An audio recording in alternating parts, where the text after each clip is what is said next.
Beste vriendinnen en vrienden, beste troostseekers, waarheidszoekers, beste wakkere leeuwen. Terug Chino van Friends for Truth.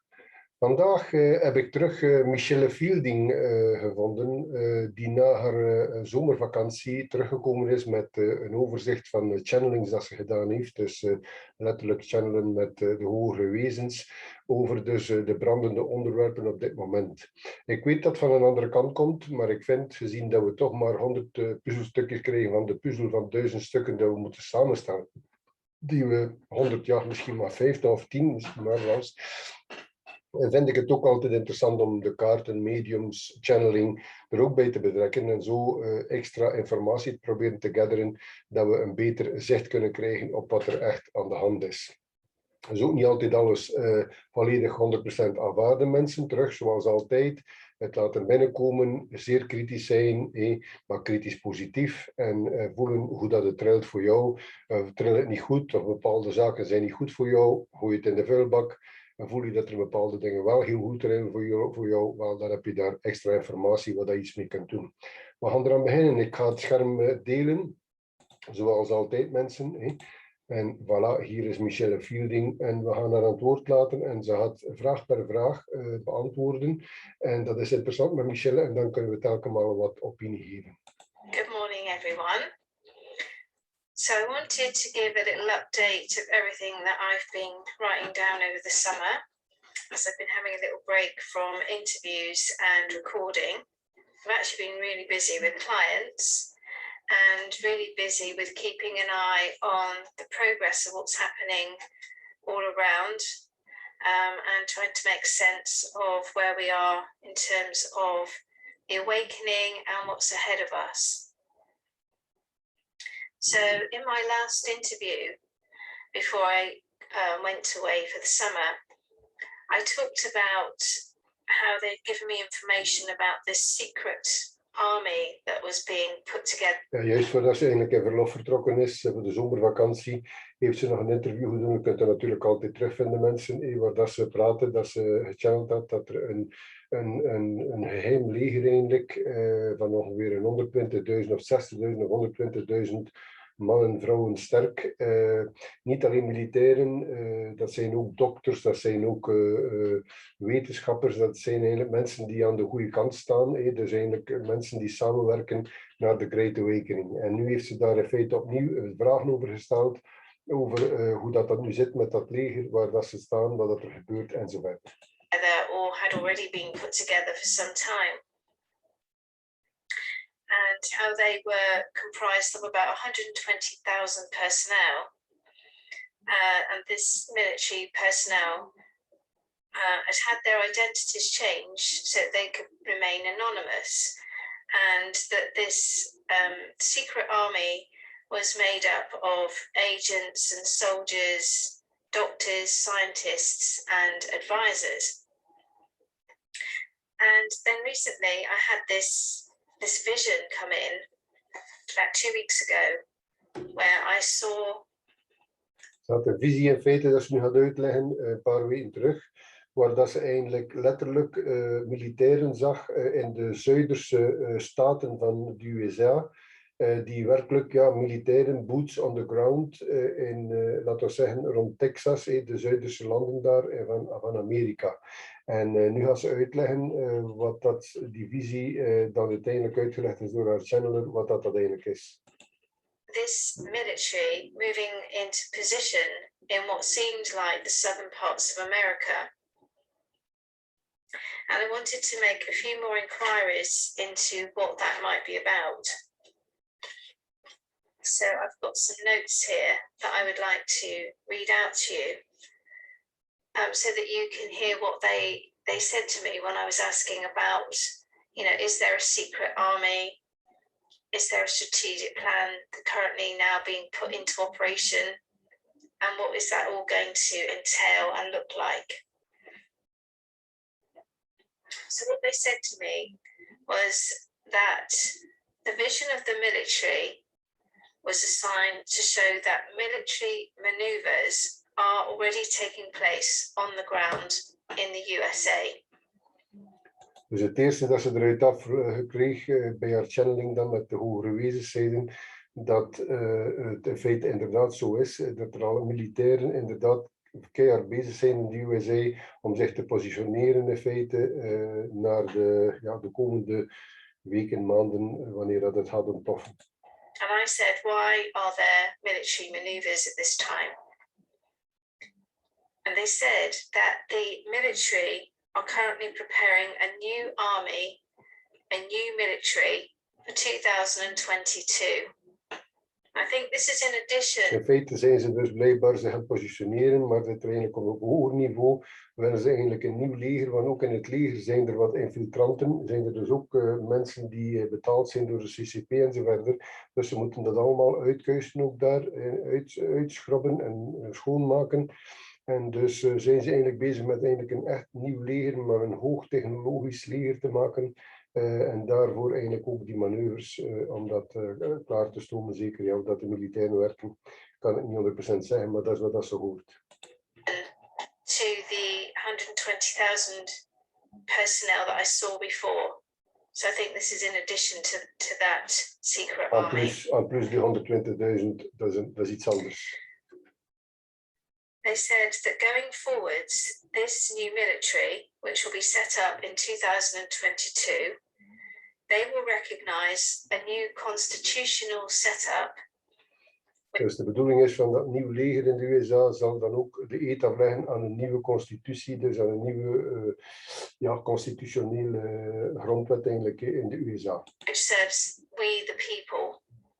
Speciaal voor het volk. And it will be a military to serve solely the people's interests Enkel maar in het voordeel van het volk. Political influence. Niets met politiek te maken. Its direction from General Flynn and the now. Zou General Flynn zijn, dus Michael Flynn, die eigenlijk het hoofd zou nemen daarvan.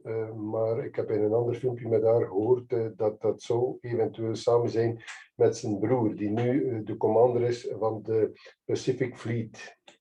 Reintroduced and revised version of the Declaration of Independence from 1776. But it will have updates to encumber. Ze zouden de Declaration van Independence zouden ze ook een klein beetje heraanpassen. Nog meer in het voordeel van het volk, maar vooral ook een klein beetje moderniseren, dat het ook natuurlijk volledig toegepast kan worden op de huidige tijd. The pressing and more modern day agendas and politics, which have been harmful to the founding principles and precepts of the original Declaration of Independence document and legislation. So I asked again, are the white hats in control? And again, they've said to me, absolutely. Ik heb nog een keer gevraagd aan dus de hogere channeling van de hogere wezens, of de white hats, dus de goede krachten, echt in controle zijn. En terug kreeg ze daar een volwaardige ja. All operational control is being managed by the white hats now. So I've been told this for some time, that even though there's a huge amount. Komt erop neer dat de operationele controle, de echte macht eigenlijk is in controle van de white hats, dus van de goede krachten. Maar natuurlijk, we weten, de media en nog wat andere administratieve cellen hebben natuurlijk nog de zwarte krachten die daarin zitten. En daardoor natuurlijk kunnen we het gevoel hebben, omdat de media natuurlijk zodanig roept en tiert, dat het eigenlijk omgekeerd is. Maar eigenlijk in essentie zijn het dus de witte krachten, de goede krachten, die eigenlijk echt de controle hebben, in feite achter de schermen. Operationele controle. Disinformation out there and things that look very fearful. This is all just part of the awakening process. Ja, en dus de zaken die echt voor ons angstaanjagend zijn, worden eigenlijk ook op ons afgevuurd, eigenlijk ook mede onder controle van de witte krachten, om ons eigenlijk echt te duwen naar de afgrond, zodanig dat we de Great Awakening, dat we verstaan dat het oude normaal nooit meer terugkomt. Dat is gedaan, dat is finito, mensen, dat is, vergeet dat. Denk daar geen seconde meer over na, dat zal niet meer terugkomen. Kan ook niet, financieel, economisch, alles wordt gereset. Ook met de goede krachten gaat het heel anders zijn. Ook het feit, we gaan heel anders leven. Dus we moeten daar eigenlijk echt ook, wij natuurlijk de wakkere leeuwen, wij weten het allemaal, maar we moeten natuurlijk ook wel verder onze boodschap uitdragen, zoveel mogelijk naar de normies, naar de slapende mensen, de gehypnotiseerde mensen, dat ze ook meegaan met ons. The white hats have operational control. So they've been explaining to me that there's going to be a new devolved government in the future, and that the powers will be devolved down to the people.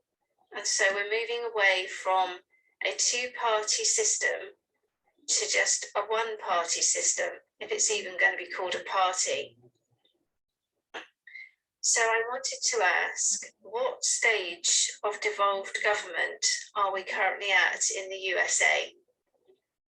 We hadden het even over de USA, maar dat ze werkelijk willen hebben dat de overheden zoals dat ze nu zijn, de politiek wordt volledig afgebouwd en het zal werkelijk alleen maar rond het volk draaien. Dus ze noemen dat in Amerika devolution, dus eigenlijk het ontrafelen in feite en het terugbrengen van alle machten letterlijk naar de grond, naar eigenlijk de ground base, naar de mensen zelf in feite. En het zal allemaal daar gebeuren, het zal allemaal daar beslist worden, uiteraard, ja. Wij zullen ook diezelfde vormen aanpakken en aanpassen, uiteraard. Het is logisch. And they said that we are at the beginning of a process to devolve government to the people, including all assets. So, for example, gold and property. Dus het is niet alleen maar de politiek en de beslissing, zo zegt hij, naar het volk zullen komen, maar ook de herverdeling van dus de wealth eigenlijk, dus goud, zilver, noem maar op, die zou ook herverdeeld worden in feite naar de mensen toe. Die zou ook herverdeeld worden naar de mensen toe, zodat dat eigenlijk ook de wealth, ja, de wealth, ja.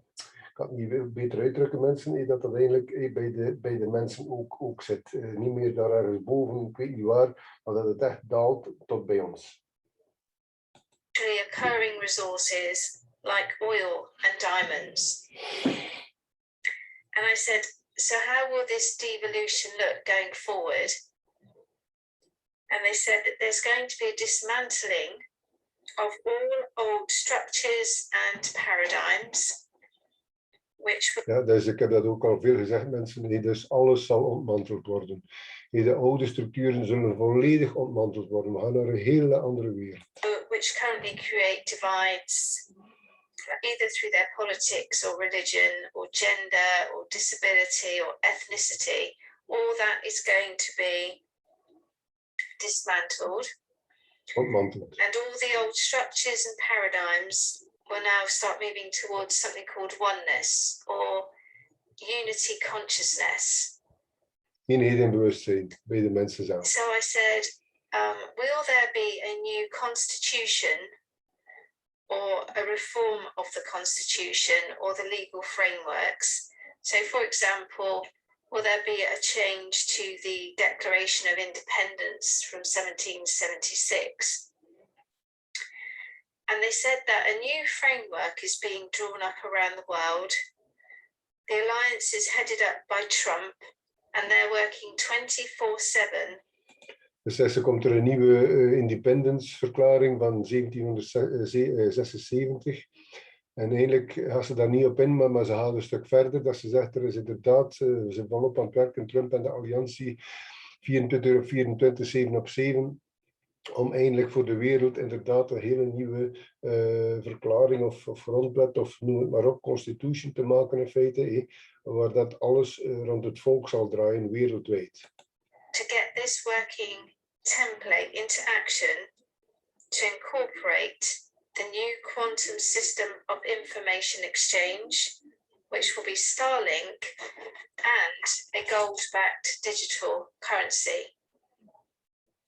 They told me that all frameworks are designed to give the power and decision-making back to the people. Altijd alles wordt gemaakt voor alles terug bij het volk te brengen. All the audits and all the things that are going on currently with class actions, Afghanistan, In feite de Audi's die nu volop bezig zijn, de class action suits die gebeuren tegen Big Tech, maar ook bij ons allerlei, maar vooral in de USA en ook uiteraard Afghanistan. All these different things that are going on which we still are waiting on answers for. The FDA, they're saying that these are all distractions Allemaal to allow distracties. time for them to engage the world in adopting the new frameworks to help people awaken and to steady the light for what is now ahead. And I said, steady the light. And they said yes. To ground and stabilize all the good work already in action around the globe. A step-by-step process, not too fast, not too slow. A delicate balance. Als wat er eigenlijk gebeurt op dat niveau, dus al die zaken, audits, alles. Dus Afghanistan, maar ook nog andere zaken, zijn eigenlijk voor ons eigenlijk een beetje af te leiden, eigenlijk distractions. Omdat het echte wat er bezig is het licht wordt komt meer en meer op de aarde in feite. En dat wordt meer en meer ook gestabiliseerd, mede ook door bovenaardse wezens die eigenlijk rond de aarde cirkelen, die eigenlijk de grid, laten we zeggen, de grid rond de aarde eigenlijk beschermen, zodat er ook geen verkeerde, andere negatieve wezens of negatieve energieën binnen zouden geraken en dat proces terug zouden willen verstoren. Of keeping the consciousness high and steady. So then I wanted to know, how close are we to this devolution plan being made public? En dan heeft ze gevraagd hoe dit staan we bij het feit dat dat ook volledig officieel publiek gaat gemaakt worden, maar dat ze met dat plan dat ze eigenlijk volop mee bezig zijn om devolution, dus terug te decentraliseren, terug alle krachten en machten bij het volk. And they said that this is ongoing Het is and bezig. will not be finalized in its entirety for many years. Het zal over meerdere jaren lopen. Then I said, does this mean that people will be in lockdowns and have misinformation for all that time? And they said no, that the public and the masses will be involved soon in getting this vast project. Dus de vroeg ze, wil dat zeggen dat die devolution, wat dan logisch is, alles terugbrengen naar het volk, zal inderdaad een werk zijn van vele jaren ontmantelen en heropbouwen. En dan heeft ze gevraagd dat zeggen dat er allemaal lockdowns gaan zijn en andere toestanden waar we mee gaan geconfronteerd worden. En dan zeiden ze de hogere wezens nee. Dat zal niet zo zijn. Nee. Er zal heel snel in feite daarover gecommuniceerd worden en duidelijkheid gemaakt worden. And I said, how is this going to look? And they said that on the ground, the government structures, the financial institutions, political parties, education and technology will all start to change. In feite zegt ze eigenlijk, zoals dat ik al lang zeg, ook, dus het onderwijs zal compleet veranderen. De overheden dus zal compleet anders aangepakt worden. De gezondheidsinstellingen zal compleet aangepakt worden. Financiële zal heel anders zijn. Kortom, alle zaken eigenlijk dat je maar kunt over nadenken, zal eigenlijk ontmanteld worden stuk bij stuk. En zal eigenlijk, laten we zeggen, in de goede zin aangepast worden, zodat het echt in het voordeel is van de mensheid. And I said, but when will the people be hands-on involved in this new devolved system? Wanneer gaan wij dus inderdaad hands-on, dus actief meewerken aan die devolution, heeft ze ook gevraagd. Wanneer? And they said by 2032, the system will be fully operational. Ja, nu gaat het verder naar 2032, zegt ze, zal het systeem en alles eigenlijk fully operational zijn. Dat wil zeggen, het zal afgewerkt zijn en volledig actief. Ja, uiteraard, dat lijkt mij heel normaal. Ik spreek zelfs altijd van 10, 20, 30 jaar voor alles terug te ontmantelen en herop te bouwen. Hier spreken ze blijkbaar over een goede 11 jaar, 10, 11 jaar. And I said, what will be the first sign to the people en masse that worldwide devolution of power to the people is actually occurring? And they said that the exact process is not public yet, but it will be announced once Trump's election results are confirmed publicly. So then I asked them, so how and when will these results be announced? Will the media capitulate and announce the true information? And they said, not yet. There are other parts of the strategy to implement before the Zullen deze resultaten van de audits dat Trump uiteraard gewonnen heeft, zal dat binnenkort in feite publiek gemaakt worden. En daar hebben ze het antwoord van gekregen, nog niet. Dat er moeten eerst nog andere zaken blijkbaar gedaan worden voordat dat kan gebeuren. The official election results will be made public.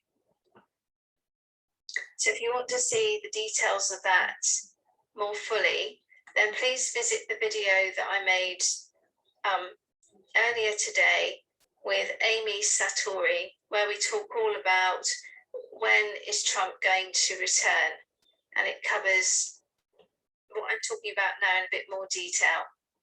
Dat is juist. I then asked, what are the next steps of the strategy as an overview? And they said one aspect will involve Biden officially stepping down.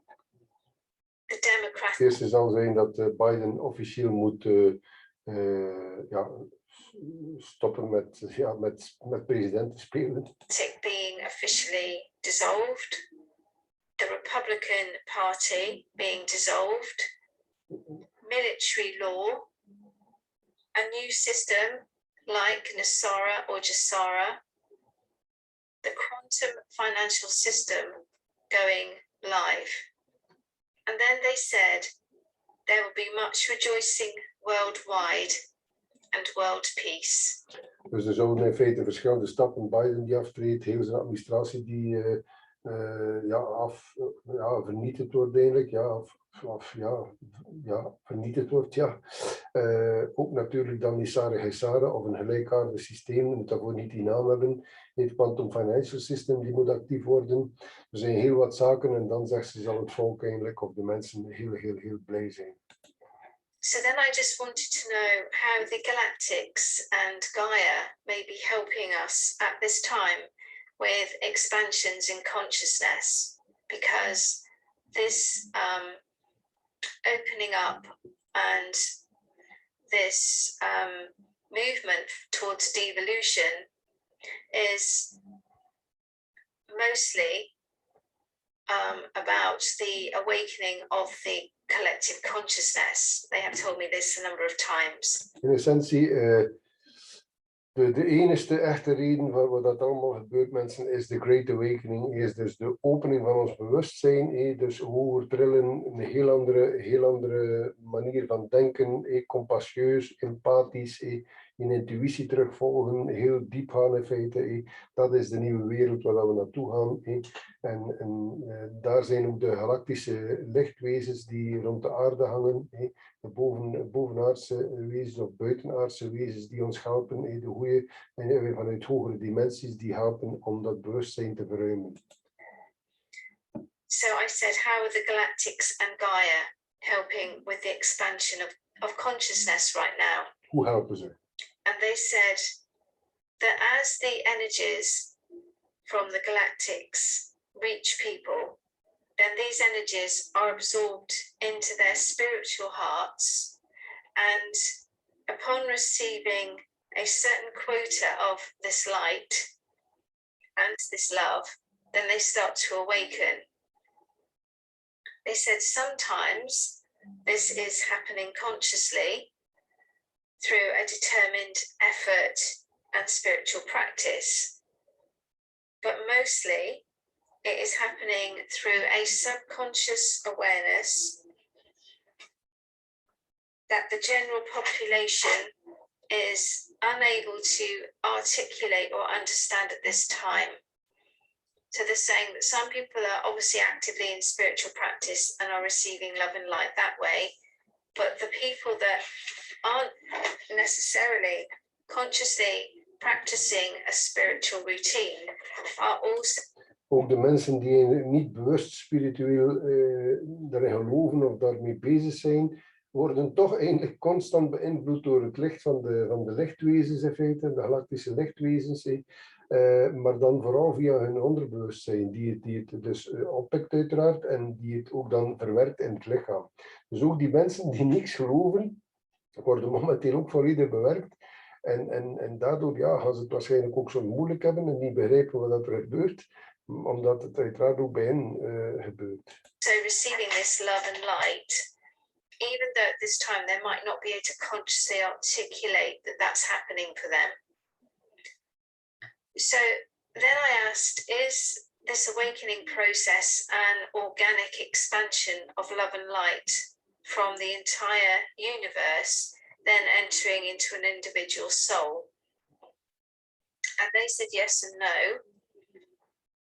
They said the love and light, the sonics and harmonics, are received from the universe to aid an expansion in consciousness, but also the soul contract has to be ready at an agreed moment to acknowledge this upgrade of spiritual information, and only the soul can decide when the time is right.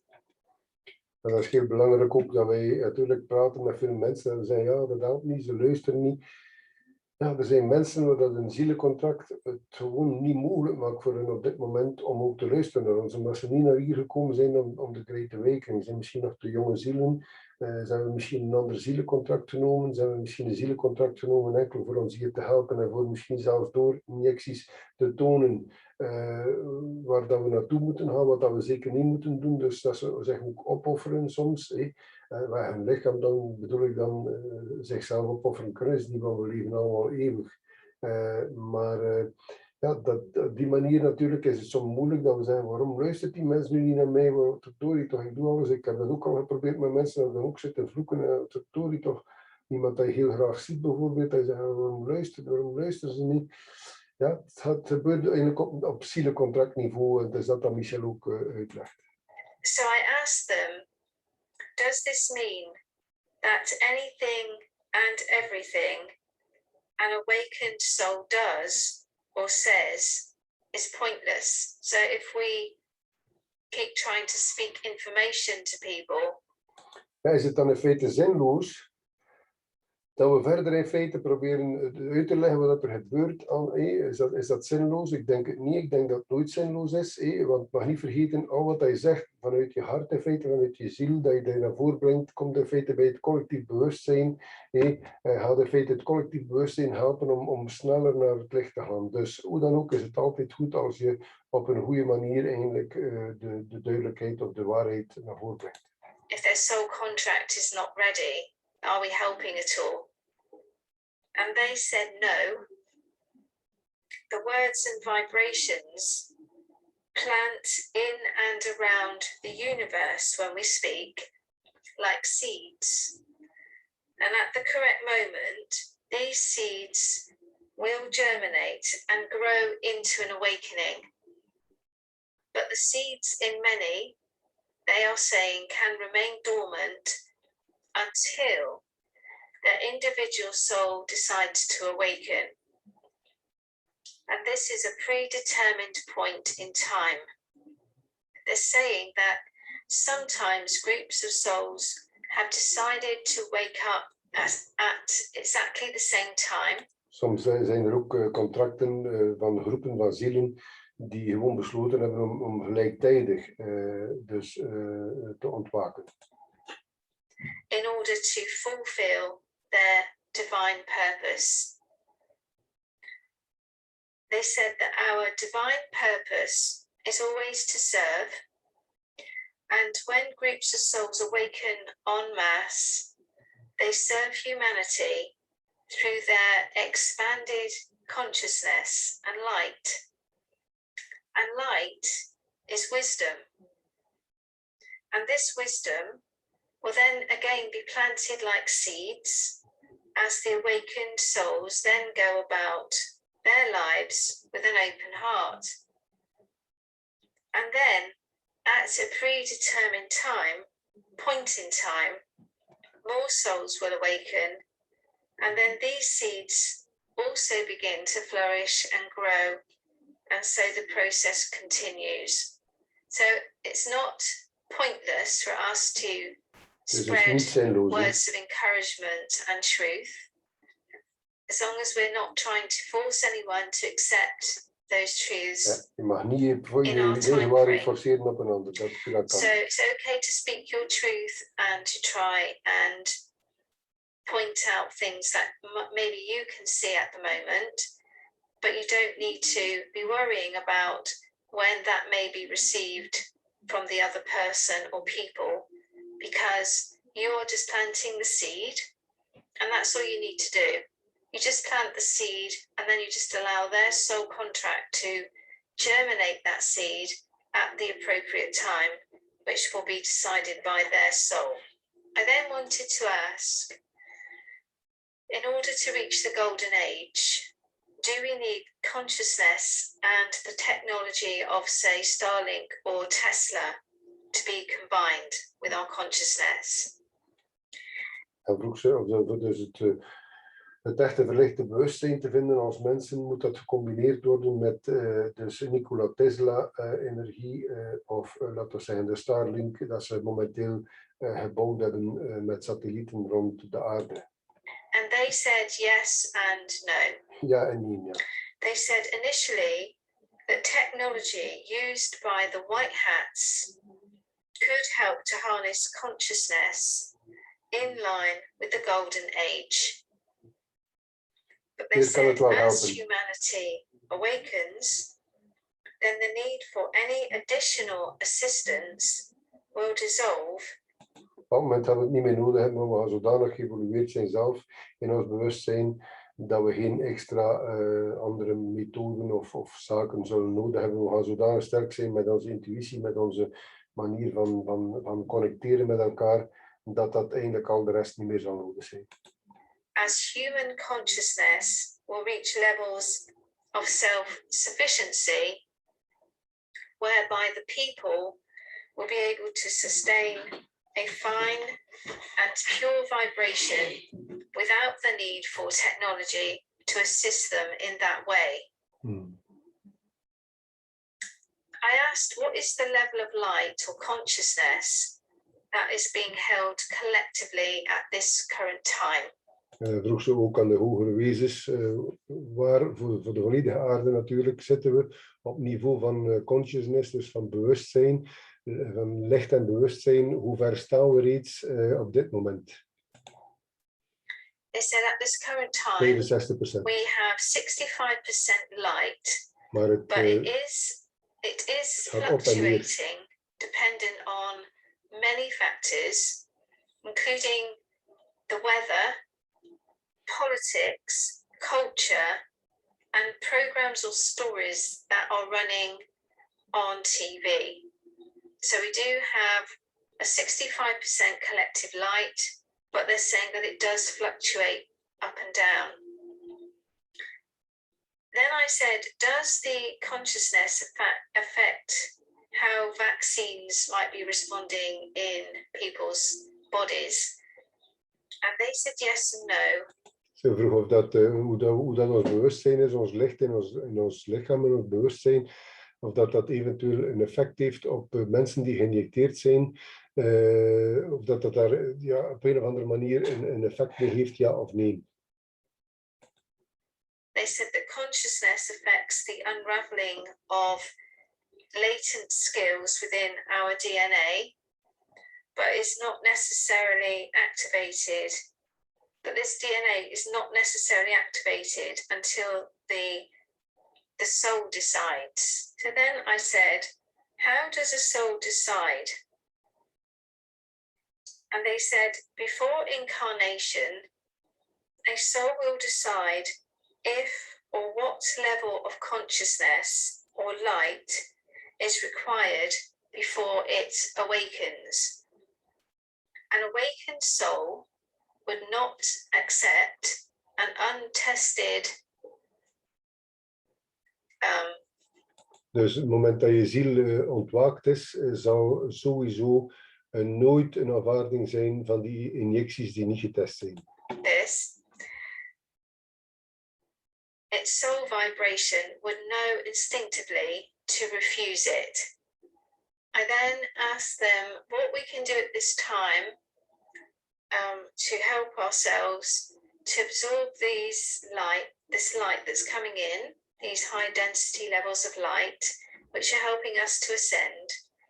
Dus dan is de vraag, wat kunnen we eigenlijk in essentie doen als mensen, omdat al dat licht die momenteel binnenkomt en ook dus de Schumann-resonantie die hoger komt en alle mogelijke zaken die binnenkomen om ons te helpen om te ontwaken, wat kunnen we doen als mens om daarbij te helpen dat dat rapper opgenomen wordt en zo verder. For transforming our molecular structure, and how can that help us at this time? Because a lot of us are getting symptoms from this ascension process. The ones of us that... Ik heb het al gezegd in een ander ding. Bij mij is dat soms dat ik gewoon opsta, dat ik gewoon super triestig ben. En er is geen enkele reden op dit moment. Ja, er is altijd een reden misschien om triestig te zijn, maar ik vind dat, als dat niet nodig is, is dat niet nodig. Dus dan kom ik gewoon heel triestig. Op andere dagen ben ik gewoon super depressief. Gelukkig voor mij duurt dat nooit lang, maar goed, dat je zegt, ja, waar komt dat nu van? Of dat je zegt, ja, het doet allemaal pijn, heel je lichaam doet pijn, of je kunt maar moeite uit je bed soms. Dat is bij mij dan ook het geval. Dat ik zeg, hoe komt dat nu toch? Dat ik gewoon niet uit mijn bed geraak, dat ik gewoon doodmoe ben. Dus ja, wat is er dan gebeurd gedurende de nacht? Ik weet het niet. Ik heb mijn uren slaap gehad. Dus, en zij gaat hier ook nog bepaalde zaken naar voren brengen, Michel. Or on the ascension pathway, particularly, are finding this process quite hard work. So they just wanted to remind us to drink more pure water. Dus herbal tea. Meer puur water drinken, zeggen de hogere wezens. Dus dan herbal tea, dus geen zwarte thee uiteraard, maar herbal tea, dus kruidenthees. Je hebt er zodanig veel soorten in. Je kunt je daarin kritisch verdiepen of misschien ook maar met mensen praten of natuurzaken of zo. Waar je vraagt wat dat er goed is voor wat bijvoorbeeld. To eat organic food. To surround ourselves with plenty of crystals and plants and animals. To rest and meditate. Dus ons omringen met kristallen in ons huis bijvoorbeeld, planten vooral ook, en dieren. Dus bijvoorbeeld als je een hond hebt, een kat. Ik ben tegen vogels houden of aquaria's. Maar tegen, ja, ik respecteer iedereen mag doen wat hij wil, uiteraard. Ik bedoel niet dat je daarvoor specifiek moet volgen wat ik zeg, maar ik persoonlijk, dus mijn persoonlijke opinie, omdat ik vind, ja, we moeten meer en meer ook in onze ontwaking, moeten we meer en meer ook de dieren en dan de andere wezens in feite ook respecteren. En dus met andere woorden, als je dieren in een kooitje houdt, of ze laat zwemmen daar in een kleine omgeving. Ja, dat is dan niet echt in mijn ogen respect voor de dieren. Dus. Maar goed, op dit moment iedereen moet groeien. Ik heb vroeger ook een papa gehad, die zat ook soms in zijn kooitje, kan hem dan ook soms laten vliegen in huis. Ja, dan beet hij alles kapot. En dan moest hij terug in zijn kooitje. Dus finaal heb ik hem dan naar het papegaaienpark gebracht. Een heel grote zaak eigenlijk, waar ze papegaaien opvangen in Nederland. Ja, dat was zeer, zeer hard voor mij, want ik had hem zo lang, hij was al zo lang in de familie. Maar goed, het was goed voor het dier. En ja, daar zat hij met heel zijn familie, maar ik weet niet hoeveel andere soortgelijke papegaaien. Dus ja, als je wilt voor de dieren iets doen, maar voor de hond, ja, een hond natuurlijk zit enorm graag bij de mensen. Als hij heel goed, dat is gewoon zijn omgeving. En een kat, ja, die kan gewoon buiten lopen en zo, die voelt zich ook volledig in zijn omgeving. Dus ja, maar iedereen moet doen wat hij wil natuurlijk. Het is geen kwestie van kritiek dat ik uitoefen. Ik zeg gewoon wat dat mijn persoonlijke opinie is. In nature. They also said that potassium and magnesium or tissue salts as a supplement would help. They said rest as and when necessary. Magnesium neem ik zelf ook altijd als een supplement. Dus ik kan niet zeggen altijd, dus dat zijn kuren dat ik dat doe, omdat je daar moet mee oppassen blijkbaar. Dat je kuren en dan bijvoorbeeld een keer een maandje tussen laat, maar weer 2 maanden volop magnesium. En potassium natuurlijk vind je ook in bananen uiteraard. Dus, en ook nog in andere vruchten en groenten wellicht ook. Dus, And do not strive, just be. Just try to be. Ja, dat is heel belangrijk wat ze zeggen. Lori Laat zegt dat ook veel en anderen ook. Hè. Dus op dit moment moeten we het streven moeten we laten vallen nu. Hè. We moeten gewoon proberen te zijn. Hè. Dus te zijn in het huidige, in het moment. Niet te veel denken wat er gaat komen, want dan, ja, ten eerste, ja, 99% van wat we denken dat gaat komen, gaat toch nooit komen. Hè. En in het verleden moet je ook niet veel over nadenken, want dat is voorbij. Dus wat zei je dan nog mee? Dus we moeten gewoon in het huidige en zijn. Hè. Natuurlijk, ik weet ook wel, we moeten zorgen dat we wat geld hebben, dat we kunnen overleven. Hè. We moeten met onze 2 voetjes op de grond blijven. Dat komt erop neer. Ik denk niet dat het moment nu is om te gaan streven, om te gaan zeggen, ik ga veranderen van werk, ik ga dit, dat doen. Nee, niet doen mensen. Ik denk dat we nu momenteel op de brug zitten naar de nieuwe wereld. Hè, met de afgrond onder ons. En dat we nu moeten gewoon straightforward, kalm leven, genieten van het leven, genieten van de mensen rondom je, heel veel liefde, empathie, compassieus zijn ook met mensen die het niet verstaan. En ik denk dat dat nu is wat we moeten doen op dit moment. Ja. Don't force it. I then ask them, what is going on in Afghanistan at the moment? Why the Afghanistan move at this time?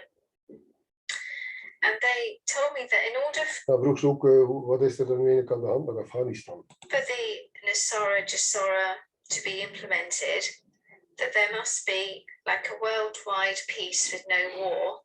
Ja, dus voor Nasara Jasara, of misschien een andere naam dat ze het gaan geven, dus het nieuwe systeem waar we naartoe gaan als complete wereld en complete mensheid. Een van de belangrijke punten daarin, in de Nasara eigenlijk, die effectief een wetgeving is dat er dus wereldwijde vrede moet zijn. Dat wil zeggen, er mag geen enkel land meer zijn die meedoet aan dat systeem Nasara. En er zouden het blijkbaar 220 landen en regio's reeds getekend hebben, en zelfs al meer schijnt het nu, dat er daar in feite compleet overal vrede moest zijn en dat er dus nooit een ander land of een bepaalde volk een ander volk mag aanvallen of hij wordt automatisch uit het systeem gestoten. Dus de wereldwijde vrede is een van de punten. Dus uiteraard Afghanistan moet ook meegetrokken worden in dat systeem. Conflict or instability. They said that the process is now allowing for the final tipping point in Afghanistan so that it can rebalance and it will be returned to its original culture and religion. They said without the USA or outside interference, the alliance can rebuild and restructure from the inside, making the country autonomous in its own right, giving it the freedoms to naturally progress. Ja, elk land moet in feite terug autonoom worden, vrij.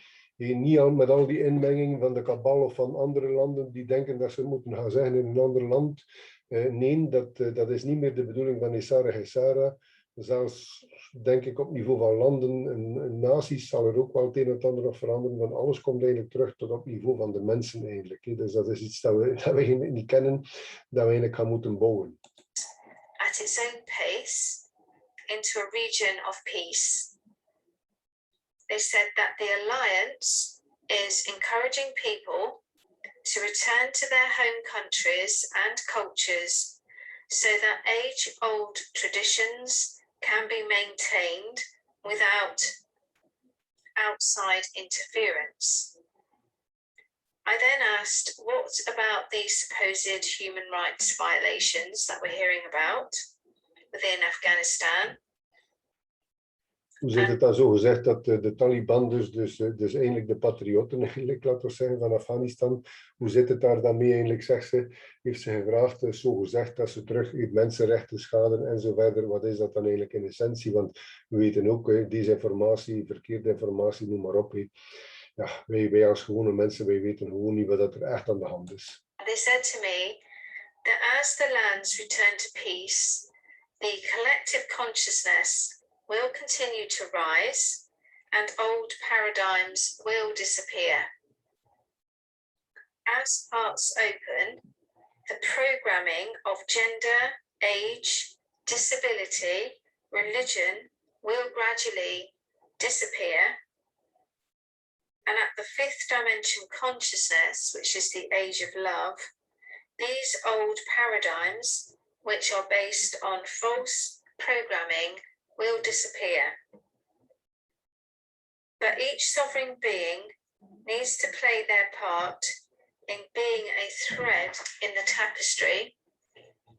Each nation, each country. Elk soevereine mens eigenlijk, elk soeverein wezen moet eigenlijk een klein thread zetten, dus een klein draadje zijn in het globale tapijt eigenlijk. Dus we zijn een globaal bewustzijn, ze noemt dat de tapestry.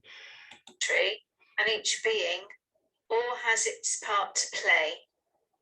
Sometimes change looks chaotic, as all the now fresh pieces and ideas are moved into place. Ja, het ziet er naar uit dat alles natuurlijk chaotisch is nu. Maar dat is logisch ook, want we gaan echt letterlijk van een oude wereld dat we volledig ontmantelen naar een nieuwe wereld. Dus als je nu echt zou denken dat dat zomaar kan gebeuren en dat er geen chaos en moeilijke dingen gaan zijn, mensen, ja, dan zijn je gewoon niet klaar om naar de Great Awakening en naar de nieuwe wereld te gaan. Want je moet aanvaarden dat we door moeilijke tijden zullen gaan. We gaan het heel moeilijk hebben, mensen. Maar we moeten elkaar samen ondersteunen, verbinden met elkaar graag zien. En dan zijn we zodanig inventief als mensheid en gaan we ooit alles geraken. So I said, but won't lives be lost during this restructuring? And they said that any souls lost will have agreed at a soul level to help align each nation. Dus in feite gaan er levens verloren gaan, heeft ze gevraagd tijdens de Great Awakening en tijdens heel dat chaotische wijziging dat we nu doorgaan in feite. Zeggen ze niet ja of nee, maar zeggen ze ja, elk leven die gaan verloren gaan of elk lichaam in feite die op dit moment dan in feite deze aarde niet verlaat, maar ja, dat we overlijden in feite, komt erop neer, is in feite toch al in feite beslist op zielenniveau. Nu, zoals ik al zoveel gezegd heb, voor ons natuurlijk, als mensen, als we mensen gaan verliezen rond ons, gaat dat uiteraard altijd gepaard gaan met heel veel pijn. En daarvoor gaan we moeten compassieus zijn voor elkaar en elkaar helpen in feite. With the vibration of love. By showing people what they don't want, so they can move more quickly into re-establishing solid ground for the future, based on solid values and a desire to be in peace, without outside interference from other nations or armies. I asked, is this process delaying the official return of the Trump team or the new administration in the USA? And they said yes and no. So I asked them to explain, and they said that the USA is strategically moving through its plan at a pace that is safe for humanity. The speed of execution of this plan is not as important, they said, as the need to get things accurate and completed safely. They said that Dus het plan wordt eigenlijk uitgevoerd in de USA en dan uiteraard zal dat ook wereldwijd gebeuren. Maar ze hebben duidelijk gezegd dat eigenlijk de snelheid dat dat plan doet, is niet het belangrijkste. Voor ons misschien wel natuurlijk, maar goed. Maar belangrijk is dat het accuraat en zeer goed en zeer correct gebeurt in feite het plan. A new administration, the new setup, will be announced and known to the masses once the remaining points on the strategic list are completed. And I asked them, what are the strategic points? Could they tell me? They said there are a number of major moves still to be implemented to secure each country and nation into their zone before the new administration can be announced to the masses in the USA. I then asked how... Ze moeten blijkbaar eerst nog, voordat het allemaal kan, de nieuwe administratie, met of zonder Trump of met andere mensen, kan terug geïnstalleerd worden in de USA. moet er eerst heel wat in de wereld, blijkbaar, in heel veel landen, bepaalde zaken gesecuriseerd worden, dus veiliggesteld worden, voordat ze eigenlijk kunnen overgaan tot het uitvoeren van dat plan en het uitvoeren, terug installeren van de nieuwe administratie. En dan ook, ja, wat er allemaal gaat gebeuren in de wereld. Will the world look for the kids as we go forward? Hoe ziet het eruit voor de kinderen? They said that the world wereld. going forward is going to be a playground of love, peace and joy. And new technologies yet unknown to the masses will make all aspects of being a child more happy, from the birthing experience to education. And that pets will be allowed into education centers. Dat is belangrijk, education centers noemen ze nu. Ik vind dat goed gezegd, want uiteindelijk gaan we niet meer naar die onderwijsinstellingen van nu, die scholen, dat zal ontmanteld worden. We gaan in feite naar meer kleinere entiteiten, waar dat er inderdaad volgens mij ook gewone mensen hun inbreng aan doen, hun ervaringen gaan delen met de kinderen, waar dat er, wat ze nu zegt, ook bepaalde pets, huisdieren, dat kunnen volgens mij ook connecties zijn met paarden, ezels, ponies, honden uiteraard, andere dieren, die heel belangrijk zijn, waar dat de kinderen dolgelukkig mee zijn in de interactie daarmee. And that there'll be more clean and open play areas with more clean nature and toys. Belangrijk is, we gaan dus terugwerken dat er veel meer open ruimtes zijn voor kinderen, waar dat ze eigenlijk perfect kunnen spelen in een veilige manier, waar dat ze ook zich volledig gaan kunnen ontplooien op een heel andere manier dan dat dat nu kan. With nano interfaces. And I asked them, what is a nano interface? I'm learning all the time as well. They said a nano interface is where a child's needs, emotions allow the technology to create unique learner/child-based learning with opportunities that are unique to each child's abilities and natural traits or interests.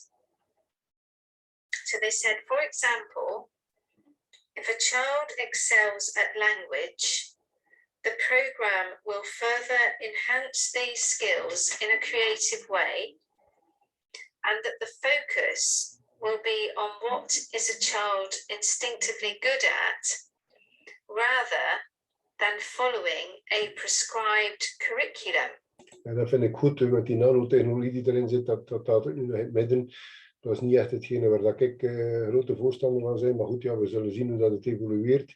Maar wat ik wel belangrijk vind, wat ze nu zegt, dat is dat er zal gekeken worden, die manier wat dat de kinderen instinctief, wat dat hun talenten zijn, dat ze meegekregen hebben en dat er zal gewerkt worden rond die talenten.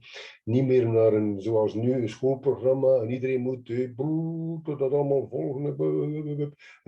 Kijk, ik weet niet welke domme informatie dat je moet leren, maar dat je toch nooit niks meer zei in je leven, nada, niks, niet.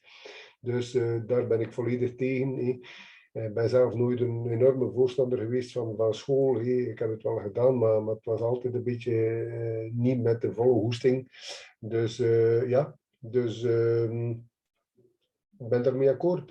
Werken naar de talenten van de kinderen toe en ze werkelijk op een heel andere manier opvangen. Ja. That later on, this will then guide them towards how their natural aptitude can be used in service to humanity.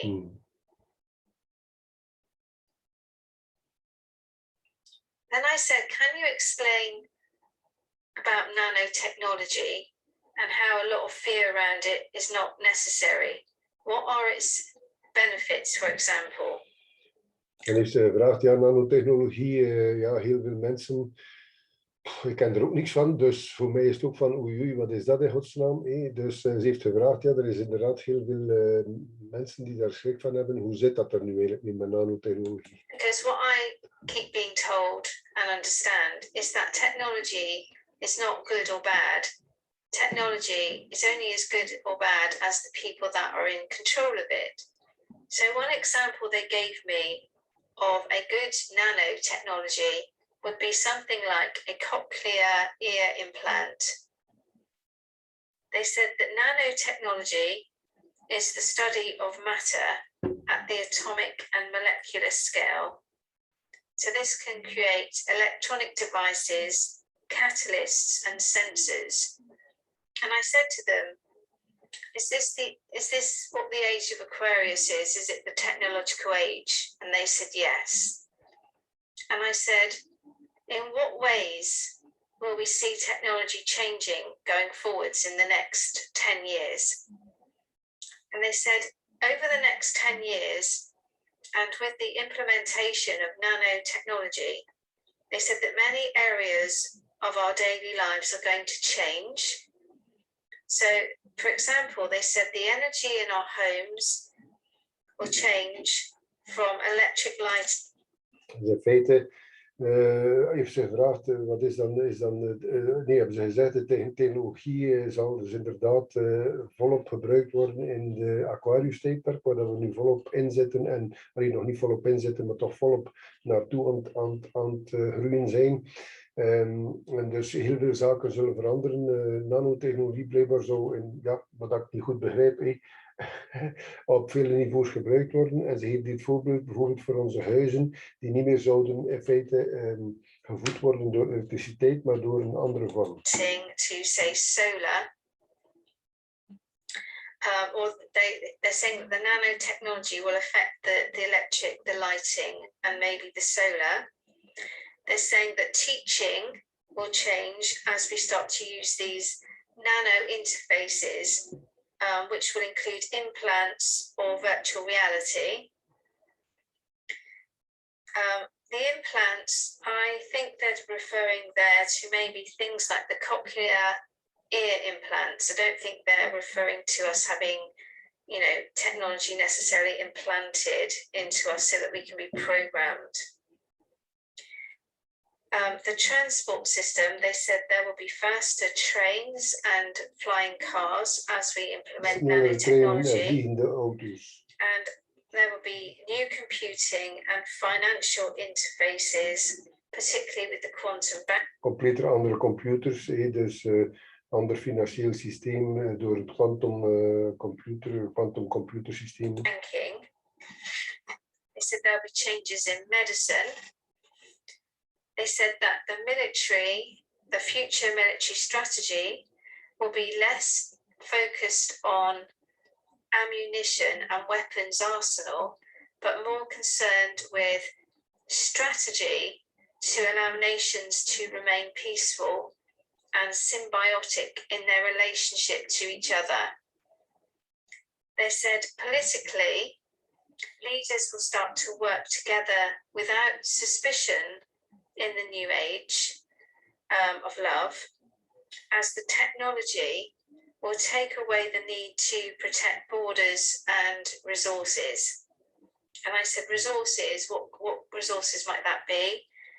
And they said petrol or oil, for example. They said these won't be necessary in the future. So finally for today, I wanted to ask, is this storyline that's going on all around us, is it... Belangrijk dat ze ook aangaven dat pas dat petroleum en olie in het algemeen eigenlijk niet meer nodig zal zijn. It's for the awakened people or for the sleepers. And they said it's actually for both. They're saying that the awakened need to learn patience and perseverance. Belangrijk, zegt ze, al die boodschappen, is dat voor de wakkere leeuwen of is dat voor de slapende, gehypnotiseerde wezens? En in feite zeggen ze, het is voor beide. Hè? Dus nu eerst slechts uit voor de wakkere leeuwen. Wij moeten in feite verder volhouden en keihard doorgaan. Hè? Dus niet de koppen laten hangen. Hè? En vooral ook compassieus zijn naar andere mensen toe. Hè? Dus empathisch, compassieus zijn in feite. Hè? And compassion. And that the sleepers need to learn to trust that there is always more than meets the eye. So I hope you've enjoyed that quick update. En voor de slapers, onder ons nog, moeten proberen erover te geraken dat er inderdaad veel meer is dan wat je eigenlijk op het eerste moment dat je oog ziet of wat je op het eerste moment denkt. Dat is in feite het einde van het videootje van Michelle. Ik hoop mensen dat je er weer iets aan had. Het is op een heel andere manier dat ik jullie kennis doe maken met een heel andere manier om toch tot visies te komen, om toch tot waarheden te komen, om toch misschien te begrijpen wat er allemaal aan de hand is op dit moment. En dit gecombineerd met andere feitelijke zaken, feitelijke analyses, kaartleggen, mediums, channeling. En zo proberen we met van alle richtingen de feiten, proberen we toch op een of andere manier onze puzzel toch een klein beetje samen te stellen. Dank u wel, beste vrienden en vriendinnen, voor terug de tijd vrij te maken om dat videootje te beluisteren van me. Ik zou vragen, vergeet niet het duimpje, de like aan te zetten, je te abonneren op onze channel. En ook de notificatie, het belletje aanduiden, zodat je verwittigd wordt van elke nieuwe video die we gemaakt hebben. Dank u wel en tot het volgende filmpje. Dag!